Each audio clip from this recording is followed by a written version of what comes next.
السلام عليكم ورحمة الله وبركاته. ازيكم يا جماعة الخير؟ عاملين ايه؟ يا رب تكونوا بخير وصحة وسلامة. النهاردة هنعمل منين سادة او قراقيش سادة.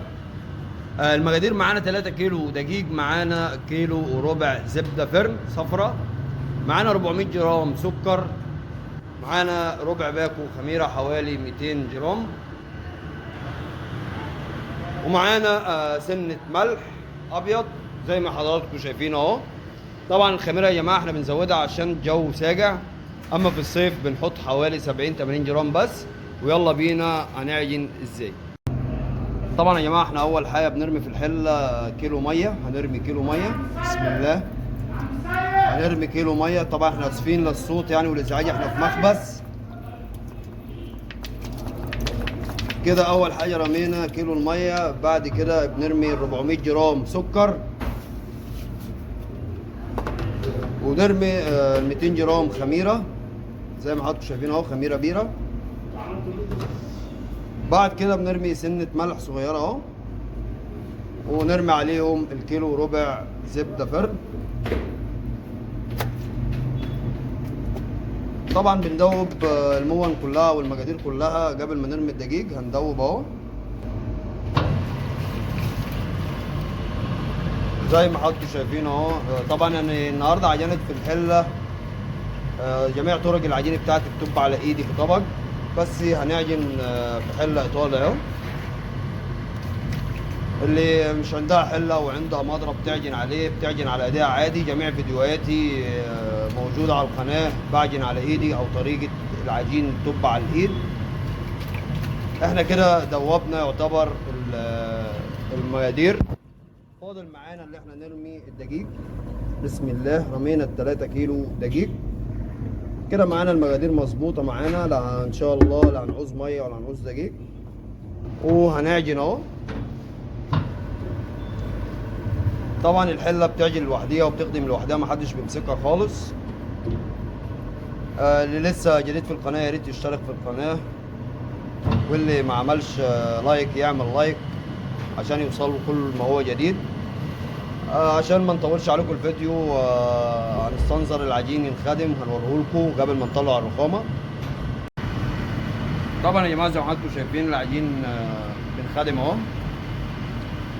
لا عايز بوك ميه ولا عايز سن دقيق ولا عايز اي حاجه، المقادير مظبوطه 100%.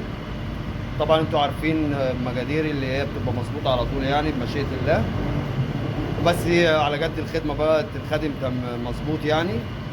وبعد كده ان شاء الله هنطلعها على الرخامه عشان نشتغل. كده يا جماعه معانا العجين مظبوط اهو زي ما حضراتكم شايفين.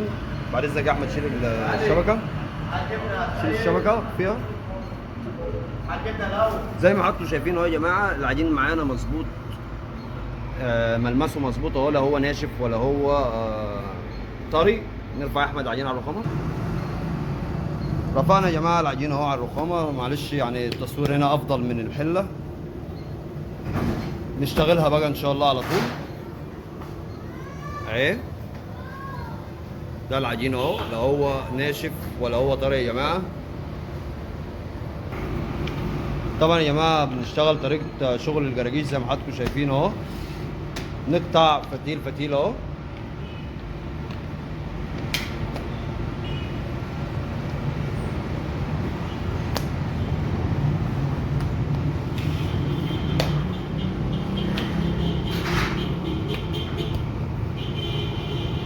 معاكي نشابه في البيت او بليه، تفردي القطعيه اللي انت قطعتيها وتلفيها بنفس اللفه كده، وبتطوليها سنه عشان تسيبيها تريح. طبعا لسه بتطول اكتر من كده بس بنسيبها تريح. بنرصها في مكان كده اهو زي ما حضراتكم شايفين. طريقه تانية اهي، نشابه او بليه. طبعا بيبقى فيه نشابات في البيت اصغر من كده. نفس اللفه اهي. فضلا وليس امرا دوس لايك او دوس لايك للفيديو عشان يعني الفيديو يوصل لاكتر ناس. رجاء اعملوا اشتراك للقناه. وادي يا جماعه برضو لفة المنين اهو، او الجراجيش. في بلاد بتقول عليها المنين وفي ناس بتقول عليها جراجيش سادة. طبعا احنا كنا عاملين فيديوهات للمحشية ملبن والمحشية عجوة، هتلاقوها على القناة.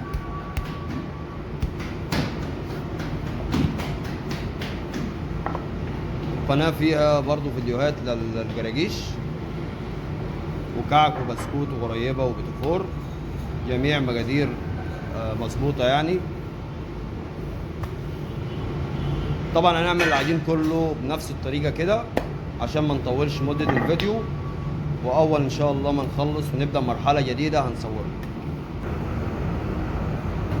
طبعا يا جماعة زي ما حضراتكم شايفين لفينا جميع الفتايل اهي، ده اسمه فتيل. لفيناه سيبناه، بس هنسيبه حوالي 5 دقايق او 10 دقايق يريح عشان نفرده وعشان نقطعه. خليكم معانا. طبعا يا جماعه احنا بنفرده اهو.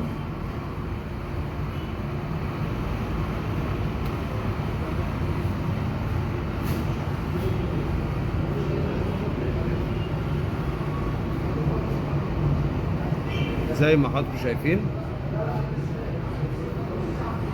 وبنديها تسويده بالنشابه اهي.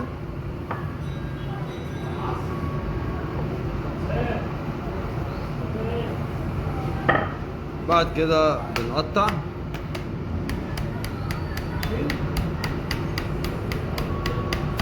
شفرة او سكينة زي ما حضراتكم شايفين اهو. هنوريكم تاني يا جماعة. طبعا احنا وريناكم ازاي تفردي الفتيل، تعمليه سنة بالنشابة، ودي تقطيعة القراقيش اهي بسكينة. طبعا احنا اسرع شوية بالنسبة لك انت، على مهلك يعني، قطعها براحتك اهو. تبقى كل واحدة قد التانية اهي زي ما حضراتكم شايفين اهو. هنعمل كمان واحدة قدامكم. بعد كده لما نخلصهم هنوريكم عشان مدة الفيديو برضو. اتمنى اللي بيتفرج علينا يدوس لايك عشان يوصلوا كل ما هو جديد، واشترك في القناة برضو. طبعا احنا اسفين للازعاج يا جماعة في الفيديو، احنا في مخبز كله بيعمل شغل هنا زي ما حضراتكم شايفين اهو.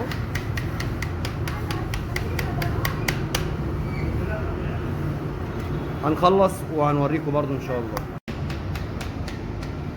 طبعا يا جماعة احنا خلاص على وشك الانتهاء اهو. اخر فتيلين هيتقطعوا وبعد كده هنرص في الصاجات. هنوريكم برضو عشان خاطر نسيب الجراجيش او المنين يخمر، وبيستوي على درجة حرارة 180. هنوريكم ازاي بيرتص الصاجات، وبعد كده هنسيبه يخمر براحته عشان يسويه.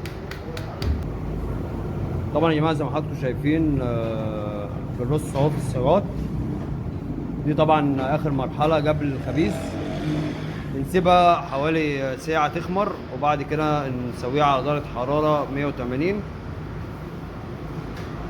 بنعرفكم بس بالرص اهو، لازم يكون في مسافه صغيره بين كل واحده واختها اهو. الصاج زي ما حضراتكم شايفين اهو. وان شاء الله لما يخمر قبل ما نسوي هنوريهولكم، وزي ما قلنا درجه الحراره على 180. طبعا يا جماعه زي ما حضراتكم شايفين اهو، القراقيش طلعت معانا درجه حراره 180. طبعا يا جماعه اللي ما عملش لايك يعمل لايك، واللي ما اشتركش في القناه يا ريت يشترك في القناه عشان يوصلوا كل ما هو جديد. وزي ما حضراتكم شايفين اهو، والسلام عليكم ورحمه الله وبركاته.